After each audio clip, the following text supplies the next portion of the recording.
Le Grand Matin Sud Radio, 8h-10h, Benjamin Glaise. 9h35 sur Sud Radio, on ouvre nos débats. Le choléra de retour en France, faut-il s'en inquiéter? C'est vrai qu'on avait tendance à penser que la maladie avait disparu et pourtant, eh bien, voilà ce qui s'est passé à Mayotte, l'épidémie de choléra qui fait un premier mort, une fillette de 3 ans. Le ministre de la Santé, Frédéric Valletoux, est sur place depuis hier. Il assure que l'épidémie est aujourd'hui contenue. Comment s'en assurer? Que se passe-t-il sur place?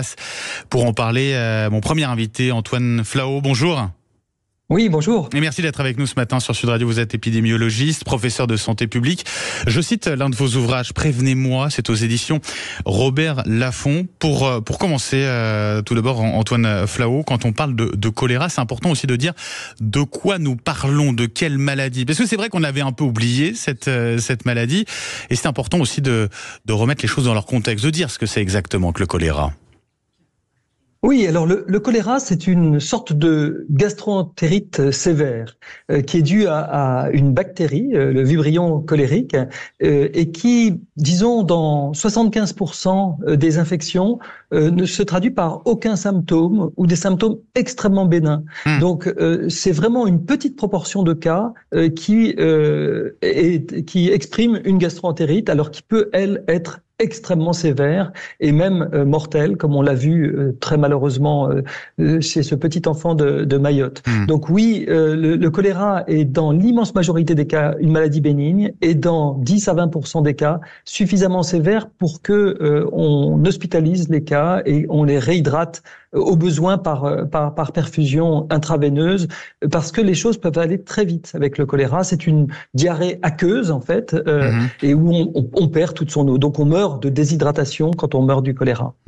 On avait tendance, je le disais Antoine Flahault, à penser que cette maladie avait disparu. On a eu bien sûr dans le passé un grand nombre de très grandes épidémies de choléra en France. Ça n'avait pas disparu. On avait chaque année des cas encore de choléra, que ce soit à Mayotte par exemple ou sur la métropole.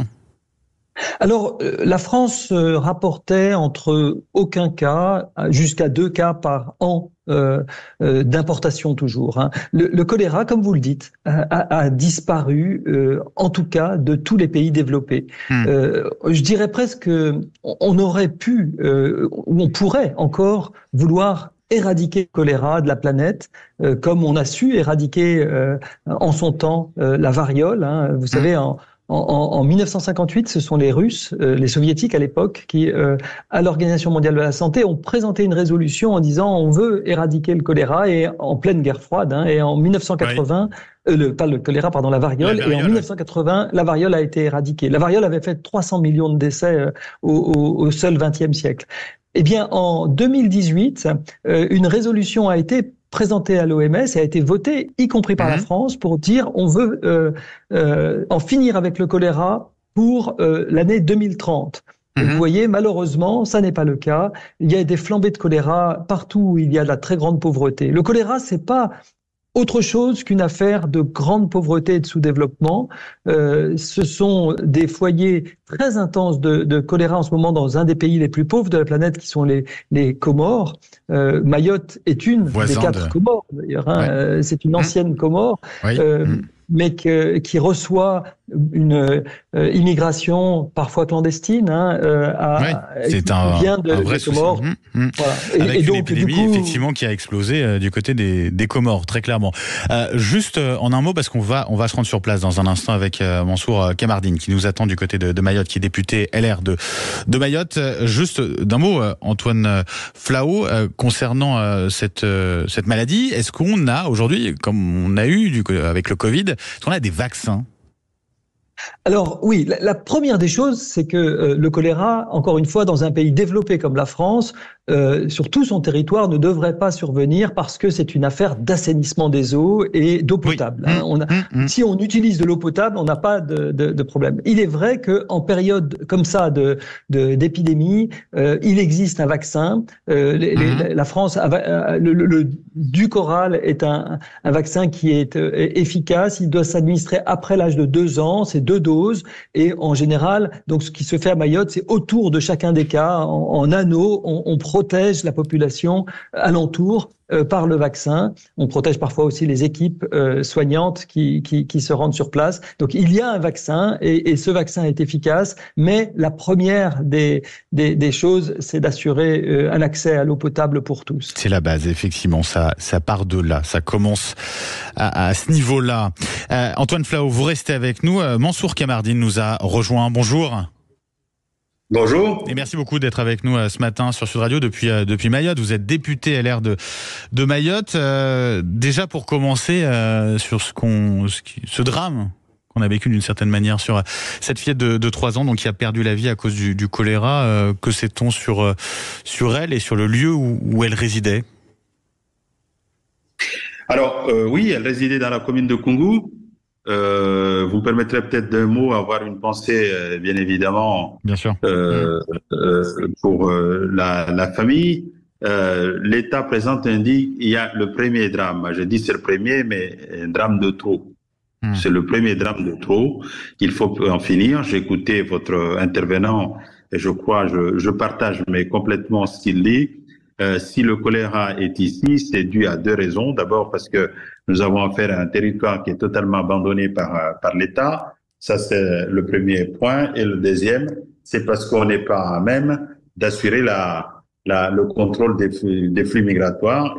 Et donc, on a le premier choléra est une importation des îles voisines qui, effectivement, sont encore en dessous par rapport au niveau de développement, encore en dessous, plus en dessous encore par rapport à Mayotte.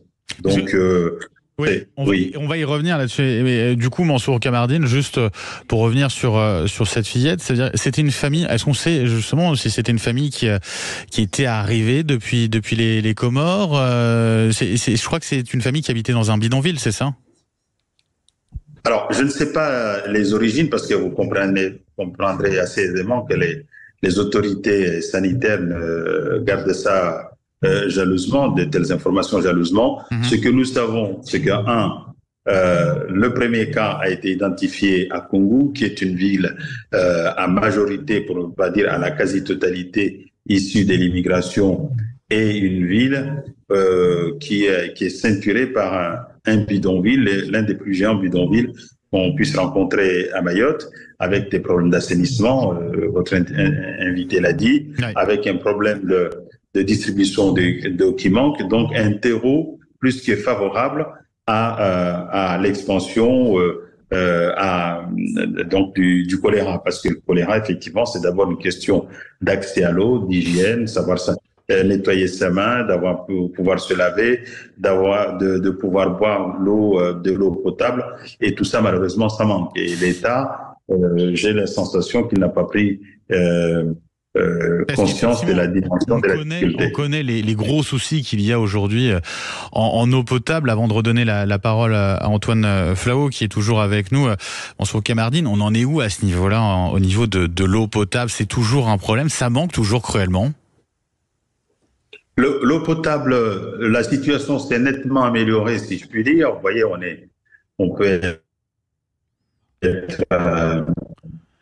peut positiver. La situation s'est nettement améliorée. Jusqu'ici, on était à 2 jours sur 3 sans eau. Actuellement, on est à 2 jours sur 3 avec eau, donc 1 jour sur 3 sans eau. Donc, toujours le problème, c'est qu'il n'y a pas accès, on n'a pas accès à l'eau. Alors que dans le même temps, franchement, il y a une gestion qui nous étonne. Parce qu'on nous dit que les réservoirs sont pleins, que parfois même l'eau s'infiltre s'en va. Un petit souci, oui. Et en même temps, on continue à rationner l'eau. On a compris. Donc, effectivement, c'est un petit peu coupé, mais on a compris effectivement ce que vous nous disiez, Mansour Kamardine. On va continuer à développer là-dessus, justement sur ce point avec vous.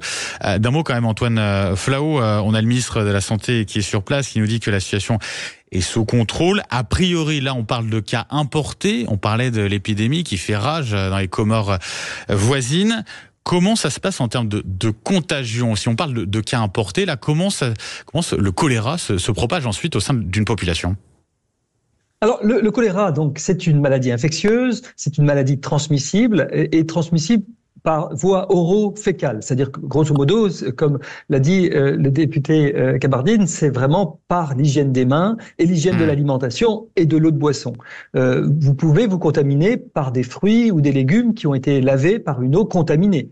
Vous pouvez vous contaminer par un voisin ou quelqu'un de votre famille contaminé, sachant que on peut être contaminé par le choléra sans aucun symptôme. Rappelez-vous, 75% des contaminés. Donc il y a des gens qui sont contaminés sans avoir du tout de maladie, ils ne le savent pas et ils peuvent, parce que leurs excréments sont contaminés, ils peuvent contaminer leur voisinage. Donc, mais pour vous dire, l'OMS, lorsque elle envoyait des missions sanitaires dans les camps de réfugiés, d'ailleurs de la Corne d'Afrique assez proche des Comores et de Mayotte, et qu'il y avait des épidémies de choléra, au début, elle ne préconisait même pas la vaccination de son personnel, tellement c'est une maladie, encore une fois, de l'hygiène. C'est-à-dire que si vous respectez des règles d'hygiène très élémentaires, qui sont de boire de l'eau potable, de ne pas consommer de fruits et légumes dont vous ne savez pas avec quelle eau ils ont été lavés, et de vous laver les mains avant les repas en particulier, et d'avoir aussi de disposer de circuits d'assainissement, de traitement, de filtration des eaux, ce que la France sait très bien faire sur tout son territoire et a la responsabilité. Les autorités ont la responsabilité entière de maintenir un état d'assainissement des eaux optimal. Eh bien, vous n'avez simplement pas de risque d'attraper le choléra. Donc, c'est vrai que l'épidémie est sous contrôle. Personne ne craint en métropole qu'une épidémie se déclare à Paris de choléra. Ce n'est pas possible. Il y a tous les jours des cas de choléra qui arrivent, qui ne le savent même pas, mais qui ont du vibrion cholérique dans leurs intestins à Paris ou à Marseille ou à La Réunion. Et donc, à Mayotte, territoire français plein et entier, doit bénéficier d'absolument la même sécurité sanitaire en matière d'eau de boisson et d'assainissement des eaux. Sauf que c'est ce que disait le député LR qui est avec nous à Mayotte, Mansour Kamardine, c'est que le problème se pose effectivement parce que toutes les conditions ne sont pas réunies, l'État pas assez présent justement au soutien de Mayotte. On va voir ça, vous allez nous dire tout cela dans un instant. Mansour Kamardine, vous restez avec nous. Antoine Flao aussi, je le rappelle, que vous êtes toujours présent avec nous, vous êtes épidémiologiste, professeur de santé publique et puis je rappelle l'un de vos ouvrages, donc Prévenez-moi, aux éditions Robert Laffont. À tout de suite sur Sud Radio. Le Grand Matin Sud Radio, 8h-10h, Benjamin Glaise. 9h50 sur Sud Radio, on poursuit les débats sur cette épidémie de choléra qui touche Mayotte depuis quelques semaines déjà, avec un premier décès, une fillette de 3 ans qui a perdu la vie.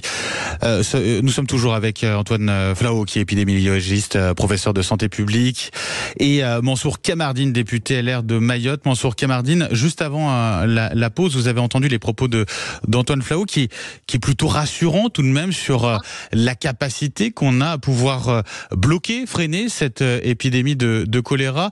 Vous avez l'air de dire que vous êtes quand même inquiet parce que vous estimez que le soutien de l'État n'est pas suffisant dans cette épreuve, c'est cela ?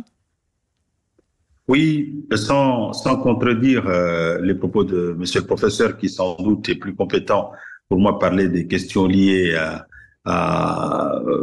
aux infections et aux épidémies. Moi, je suis un praticien terre à terre et je vois ce qu'il y a. J'ai la sensation que le gouvernement gère cette crise comme il a géré la crise du Covid. Lorsque nous avons eu le Covid, j'ai été le premier, moi je suis pas médecin, mais c'est mon bon sens paysan qui me guide, et j'ai demandé à ce moment-là à ce que on distribue des masques, notamment gratuitement, à ceux qui n'avaient pas les moyens.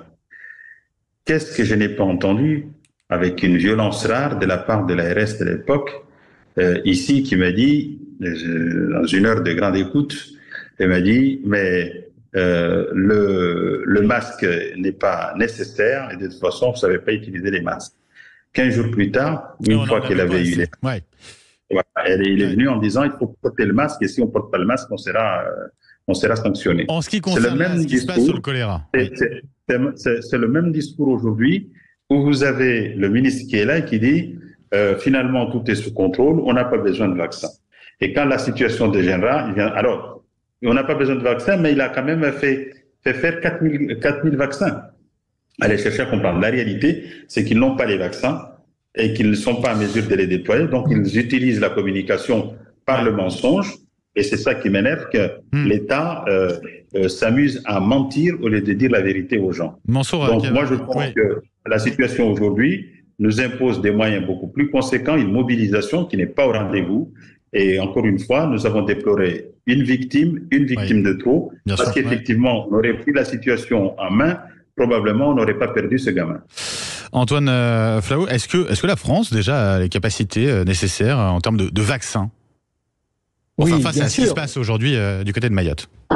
Bien sûr, la France a tout à fait la capacité suffisante pour vacciner la population de Mayotte si elle le décide et qu'elle le souhaite. Donc oui, en effet, c'est tout à fait de la responsabilité des autorités sanitaires et de la volonté de l'autorité publique. Vous faites pas partie du gouvernement, bien sûr, Antoine Flahault, mais qu'est-ce qui pourrait expliquer que, en l'occurrence, c'est pas le cas, quoi, que toute la population ne soit pas vaccinée? Est-ce que c'est nécessaire ou pas déjà? Alors, encore une fois, en période de crise sanitaire, comme le vit en ce moment l'archipel des Comores d'une façon générale et en particulier Mayotte en ce moment, la vaccination est l'arme de choix aujourd'hui pour vraiment mettre sous contrôle l'épidémie et pour casser la dynamique épidémique. Ça n'empêche pas et ça ne doit pas empêcher l'assainissement des eaux dont on a parlé. Mais l'effort de la France doit se porter sur Mayotte et probablement aussi sur la coopération loco-régionale, c'est-à-dire se porter aussi sur les Comores, parce que tant qu'il y aura ces foyers qui font rage dans les îles voisines, qui sont à 70 km de Mayotte, et avec des kwachas qui passent encore très régulièrement et qui viennent apporter quelque part le vibrion cholérique sur l'île, vous avez des risques de cas d'importation d'une part, et on le voit très malheureusement de cas autochtones. Bonsoir Kamardine, est-ce que vous pensez qu'aujourd'hui la France est dans l'obligation, alors non seulement d'aider davantage Mayotte, c'est ce que vous demandez vous-même à l'État, est-ce qu'il faut par ailleurs aider médicalement, financièrement les Comores, alors que les Comores sont accusés d'organiser d'une certaine manière cette immigration clandestine en direction de Mayotte? Il faut oublier tout ça et aider impérativement les Comores, où il y a cette explosion, ce foyer particulièrement intense de choléra? Qu'en pensez-vous, Mansour Kamardine?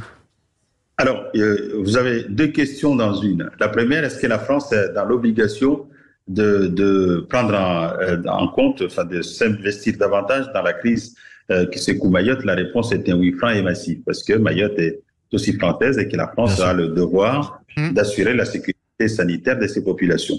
Est-ce que maintenant il a l'obligation de le faire aux Comores? Peut-être pas l'obligation, mais peut-être en tout cas une obligation. Vous en pensez quoi, vous? Il a peut-être une obligation morale. Moi, je suis partisan à ce qu'il le fait à partir du moment où il a décidé de ne pas assurer le contrôle du flux migratoire, d'assurer le contrôle de nos frontières, et qu'il laisse passer les gens venir ici, à tout le moins, pour protéger les gens ici, il allait les protéger en amont, et notamment aider ce pays voisin, qui nous sommes liés par l'histoire à développer à développer un vaccin, le vaccin, et faire en sorte que les gens qui y arriveront à partir du moment où ils ne veulent pas contrôler les frontières, qui arriveront ici, qu'ils soient des gens sains et qui ne transportent pas les maladies ici, parce que cette maladie, ce choléra qui arrive ici, il peut ensuite arriver à La Réunion comme il peut arriver à Paris, et donc je ne pense pas que nos amis parisiens accepteraient de savoir qu'il y a une importation du choléra depuis Mayotte. Comme les Mahorais ne sont pas contents de savoir qu'il y a une... Bien évidemment, Mansour Kamardine, un grand merci d'avoir été avec nous. Donc oui, il faut les aider. On aura compris votre message, Mansour Kamardine. Merci d'avoir été avec nous ce matin sur Sud Radio, député LR de Mayotte. On aura aussi entendu vos propos rassurants. Antoine Flahault, vous êtes épidémiologiste, professeur de santé publique, avec cet ouvrage notamment Prévenez-moi, aux éditions Robert Laffont. On l'aura compris, propos rassurants d'Antoine Flahault. Et puis les conditions posées tout de même par vous, Mansour Kamardine. Merci à vous deux et passez une très belle journée. Sud Radio, il est 9h57. J'étais ravi de vous accompagner tout au long de cette matinée. Des remerciements tout de même. Il s'impose pour toute l'équipe du Grand Matin de Sud Radio. Un grand merci à John à la réalisation de cette émission, à Aude qui vous accueillait au standard au 0826 300 300. Merci également à Laura du côté des réseaux sociaux, du web. Et puis un grand merci à Joseph, Ilona, François, Alban du côté de la programmation. Je n'oublie pas Laurie Leclerc et puis l'ensemble de nos chroniqueurs qui étaient présents pour vous tout au long de cette semaine. Dans un instant, vous retrouvez Sud Radio Média avec Valérie Expert et Gilles Gonzman qui reçoivent ce matin Adriana Carambeu. Et puis 10h45, n'oubliez pas les débats avec Stéphanie Demuru. Très belle journée avec le soleil et le Parlons Vrai de Sud Radio. Sud Radio.